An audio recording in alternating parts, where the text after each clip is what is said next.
Hello, 大家好.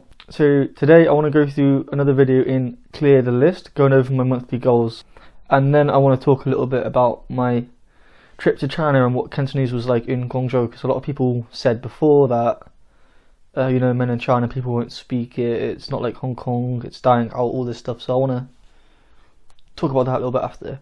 So first of all, my monthly goal was only the one big one really, which was to read. It was like a thriller book, and it was called Yi Duk Bat Oi Sei Chung Ga, and I completed it fine. And now again I'm going through The Little Prince. I tried months and months ago when I first got off high school and finished Wedding Bells. I went to go over The Little Prince, and I spent so long looking up all the new words, and it was really frustrating. Spent about an hour and a bit creating flashcards, and it just felt like everything was too slow. Now I'm reading through the first time, and as I'm going through I'm underlining the words that I think I need to know for the storyline.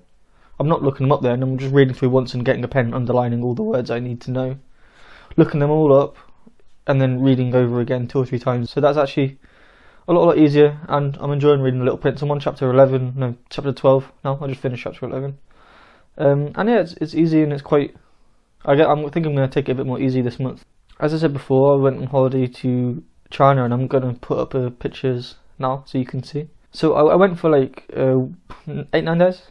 And it was to Guangzhou. In case you don't know, in Cantonese is called Guangdonghua, and it's from the province Guangdong and the capital Guangzhou. So Guangzhou. So this is where Cantonese is from. So a lot of people were telling me that, oh no, it'll be fine, I'll speak loads there, and other people were saying, oh no, it's not like Hong Kong, kids nowadays don't speak it, blah blah blah blah blah. And all of this skepticism stuff people were saying, I didn't find not to be true at all. I was on the subway, and there was a kid, he must have been maybe 1 year old, 2 years old, and he was just pointing, going like, go go, zeh zeh, stuff like that, and little kids could speak it, and also people that emigrated from different parts of China to Guangzhou, they could also speak quite well. I spoke to a taxi driver who was from a different part of China, and there was, on my first night on the room invited, some of my friends were from different parts of China and also learned it to speak. So all the skepticism is just that.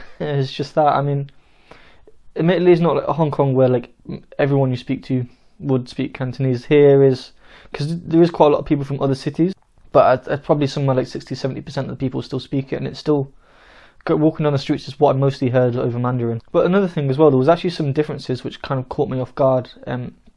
Differences in vocabulary between Hong Kong and Guangzhou. So like apart from the fact that Hong Kong is way too much English. So for example, I went into the hotel room, and my friend was like, and I was like, Hung Tiu? What's Hung Tiu? I was like, Hung Tiu? I've never heard that before.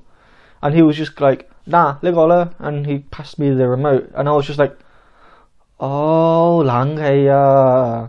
So like when they use the one word in Hong Kong, they use the other one in Guangzhou. And then apart from that, I think there's a bit, maybe with what they do, there's a bit more influence from standard written Chinese. So like in Hong Kong they say Ying Man, but in Guangzhou they seem to say Ying Yu, and instead of man fat for grammar they say yu fat. I think there's a few differences there, but it was really cool. I mean, on the first day we went to a beach and celebrated Mid-Autumn Festival. So Zheng Chao's it Fire Lot, happy Mid-Autumn Festival.